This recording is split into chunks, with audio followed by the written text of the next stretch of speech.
Welcome to the Morning Swim Show for Wednesday, March 3rd, 2010. I'm your host, Peter Busch, and in the Finis Monitor today, we'll talk to University of Texas assistant women's swim coach Jim Henry. His Longhorns just took second place at the Big 12 Conference Championships this past weekend, losing to in-state rival Texas A&M.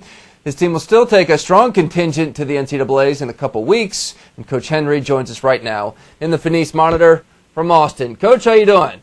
I am doing quite well. Good morning, Peter. Good morning. Well, you're not doing your job if you didn't lose your voice, so it looks like you did your job well. I did, and I did lose my voice. Normally it takes about a week to regenerate, and that's about enough time for our next meet to roll around. So this is pretty normal for this time of year. All right, I want to give you the chance to make the case that your girls can not win the conference but can still win the NCAA championship. Absolutely. If you look at the history of the meet and the championships, it's not always how you finish at your conference championship. It's where you end up at the end. I think that we swam a good conference meet.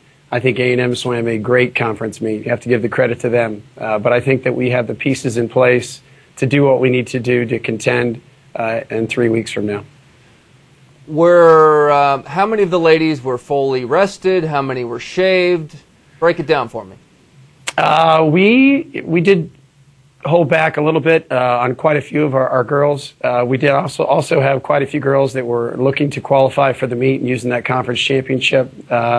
It was, it's an individual case by case. I wouldn't say that we were at full strength, but we definitely were there to win, and we were definitely there to swim fast. So there's a good group that are trying to peak in Purdue and West Lafayette in a few weeks.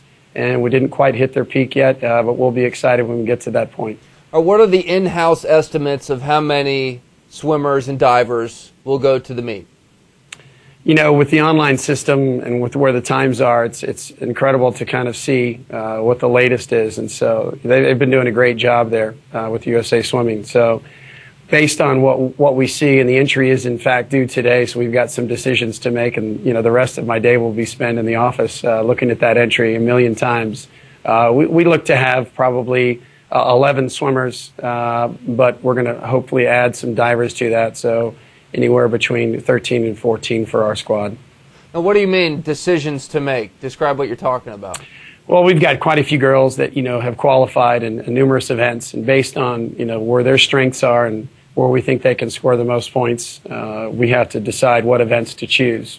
So it's one of those things that we talk about and we plan for from the beginning, but at the same time, you have to kind of look at where you are right now to see what the best decision is going to be 2.5 weeks from now.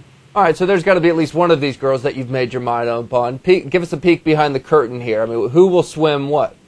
I would like to hold that information too close to us, just to give ourselves a little bit of that edge and not let our competitors have that advantage. But I think there's just some great swimming going on in the country right now, and based on the results of the conference meet for the past couple of weeks, there's been some just phenomenal times, and we just want to make sure that we make the right decisions so that we maximize the number of points that we could get based on the swims that we have at NCs. All right, at least tell me what Kathleen will be swimming.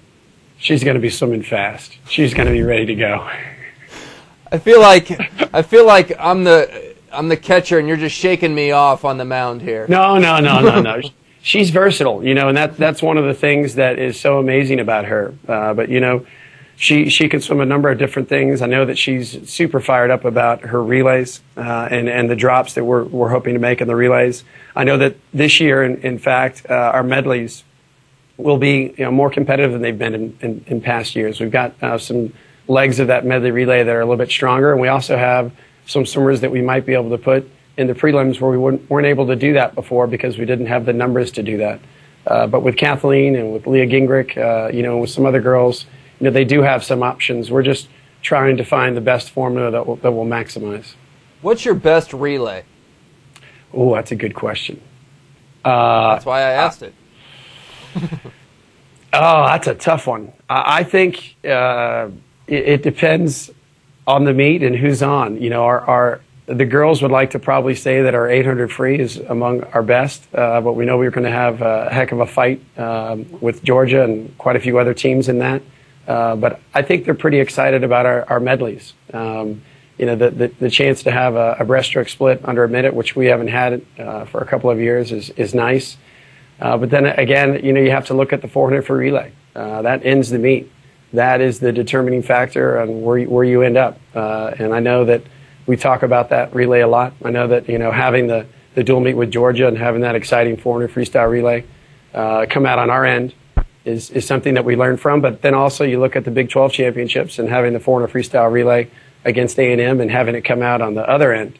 You learn from that experience too. So I think that that's kind of the exclamation point. And that, I would have to say, above everything else that I just spoke of, that the 400 freestyle relay would be our favorite. Yeah, it is not unprecedented for the meet to come down to that final relay. Yes, it's been amazing. Last year, in fact, watching Cal do what they did, and the year before that, Arizona, just it's just a great relay, great way to end the meet. I would think if it came down to that, your voice would be totally shot by then. Absolutely, absolutely. I would be on cough drops at that point, for sure. All right, big recruit for you guys, Lily Moldenhauer. Yeah. She broke the public high school record a few weeks ago. Didn't swim quite as fast at the state meet this past week. What do you guys see in her? Well, we have the luxury of watching her develop. She only lives about 50 miles south of us, and so we've been watching her over the past couple of years, and we've always seen just incredible talent with a great attitude about swimming and just loves Texas.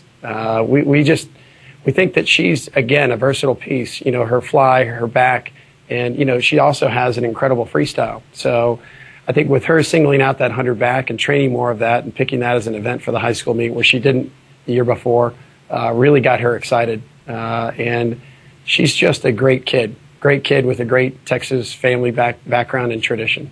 And Jim, finally, got to ask you about what Julia Smith did at the Pac-10 Championships. I mean, from an outside observer, just a lover of swimming, it's pretty impressive. It is. Hats off to her and the whole Stanford team for just a great performance. But when you look at the fact that, she set those records in the post-suit era, which I'm thrilled about, it's a great sign and a great signal and message to the rest of the swimming world that it's time to step up. Those are some impressive times, and we can't wait to go head-to-head with her in a couple weeks. Look forward to it, Coach. Thank you very much for joining us. Thank you, Peter. Have a great day. All right, that's Coach Jim Henry joining us from Texas, and that is it for the show today. I'm Peter Busch, reminding you to keep your head down at the finish.